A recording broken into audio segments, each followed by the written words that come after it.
I didn't expect to be making this video because it looks like there is a possibility President Joe Biden is able to make a deal with Elon Musk on a very urgent matter. It would be so much easier only if Joe Biden could realize how important it is to work with the top electric car infrastructure owner, Tesla, instead of semi-electric car companies that were left behind by Tesla during so many years. This week, Tesla CEO Elon Musk met with two top White House officials in Washington to discuss ways in which Elon and President Joe Biden could collaborate on advancing electric vehicle production and expediting the electrification of U.S. vehicle networks. At the time when almost every car company is claiming to go all electric by 2035 or sooner, this is urgent and important for the future of the country. The officials in question with Elon were John Podesta, who serves as Biden's senior advisor for clean energy innovation, and Mitch Landrieu, who oversees infrastructure spending. Despite previous political and labor-related differences between Musk and Biden, the meeting demonstrated Elon Musk's and the president's dedication to electric vehicles and the emphasis that they placed on the infrastructure and inflation reduction laws passed last year. The law by itself was not too bad for most of the electric car industry.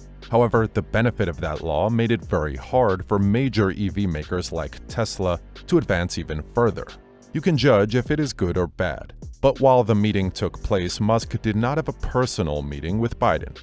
However, the CEO also met with Republican Representatives James Comer and Jim Jordan, the chairs of the House Judiciary and Oversight Committees, as well as House Speaker Kevin McCarthy and House Democratic leader Hakeem Jeffries. Do you think it would be more beneficial and impactful if the president met with Elon personally? Let me know in the comments. Anyway, as you may know, Musk and Biden have had a contentious relationship in the past, with Musk referring to the president as a damp sock puppet in human form.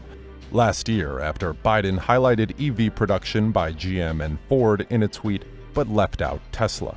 It was very painful for Elon to see how GM and Ford were getting credit for the American EV industry while the best-selling electric car in the country is Tesla Model Y first, and then comes Tesla Model 3.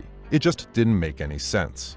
The situation took a turn when President Biden made a controversial statement, giving credit to GM's CEO, Mary Barra, for electrifying the entire auto industry. Since then, the Biden administration has made several similar statements and seemed to avoid mentioning Tesla in relation to electric vehicles, despite the company being the largest producer of electric vehicles in the United States and being a key part of the administration's plans to reduce emissions. In general, Elon Musk has had a somewhat contentious relationship with the U.S. government, particularly with President Joe Biden and his administration. In the past, Musk has expressed frustration with how Tesla was treated compared to other American car makers such as GM and Ford. For example, last year he criticized Biden for highlighting EV production by GM and Ford in a tweet but leaving out Tesla. Additionally, Biden only publicly acknowledged the role of Tesla in U.S. electric vehicle manufacturing over a year after taking office, after Musk repeatedly complained about being ignored. However, despite these past conflicts, Musk has long-standing, important relationships with the U.S. government, which have continued under the Biden administration. Tesla has benefited from tax subsidies given to buyers of its electric vehicles, and Musk's rocket company SpaceX has contracts worth billions of dollars to deliver astronauts and cargo to and from the International Space Station, as well as to build a moon lander. To be fair, SpaceX would not be where it is without the contracts by NASA and the government. However, SpaceX provides full service of delivering loads and running next-level projects for the price they pay. So you could actually see why the deal between the two is very mutual and beneficial. And today in 2023, many US consumers who bought Teslas also became eligible again this month for up to $7,500 in consumer tax credits under the $430 billion US Inflation Reduction Act passed last August. The law imposes requirements that EVs receiving the tax credits must be North American made, as well as caps on vehicle prices and income for buyers who are eligible for the credits. This is what American people need right now at the time when gas prices are gone over the roof. Additionally, the law sets new battery sourcing restrictions, which are expected to take effect in March. and it also includes new US battery production credits that Musk stated earlier this week could have significant benefits to the company. Tesla and Elon Musk were the first electric car company to own and launch full battery production in the United States, way before it was mainstream. Currently, Ford and General Motors are both trying to build new factories that can do both: make electric cars in mass quantities and make lithium batteries for those cars.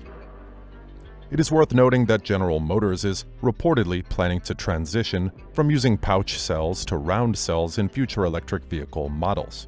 This change in cell format is also the reason why GM and LG Energy Solution have decided not to move forward with their plans for a fourth joint US battery cell plant.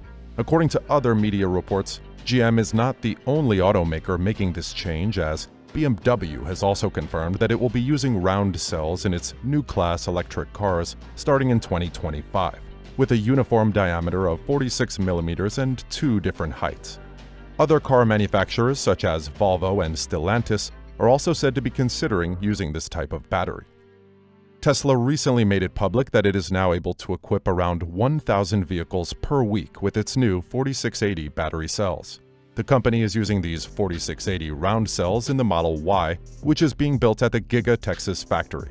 However, the Model Y will continue to be built with conventional battery packs and 2170 cells at the Austin factory, as 4680 production is not yet sufficient to fill the entire vehicle production line. The 4680 cells will also be used in the Tesla semi-truck and the upcoming new Roadster supercar, so it will be important for Tesla to quickly scale up production of these cells for these models. Despite this, Tesla, like other car manufacturers, is currently awaiting the final guidelines for battery material requirements to access a significant portion of the credits. It is believed that Tesla will be in the best position to fully take advantage of these credits, as the majority of the battery cells used in its US-produced electric vehicles are manufactured in the US. Overall, the meeting between Musk and the White House officials highlights the growing importance of electric vehicles and the need for collaboration between the private and public sector to advance this technology. Despite past differences, both parties seem to be working towards a common goal of promoting and advancing electric vehicle production and infrastructure in the United States. As the world continues to shift towards more sustainable forms of transportation, it will be crucial for leaders in the industry and government to come together and find ways to support and accelerate this transition. President Biden recently acknowledged that there is a challenge in communicating the incentives that are now available to lower emissions, and emphasized the importance of getting the message out clearly to the public.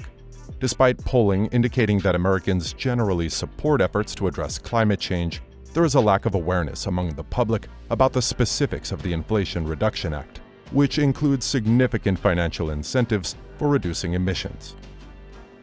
Do you think this is the end of their conflict? Let me know what you think in the comment section below.